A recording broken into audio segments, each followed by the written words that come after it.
¿Qué quieres, Jacob? Tengo un viaje importante, estaré fuera un tiempo. Después vendré y la recogeré, te lo prometo. Vete o dispararé. A ti y a la niña, si hace falta. Llévatela. ¿Por qué? No sé cuidar a niños. No es bueno que se quede conmigo. ¡Tú no eres mi tío! ¡Eres un hijo de puta! ¡Que le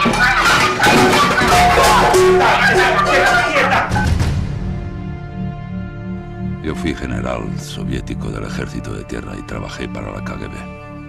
¡Vete! ¡Vete! ¡Estoy escondido!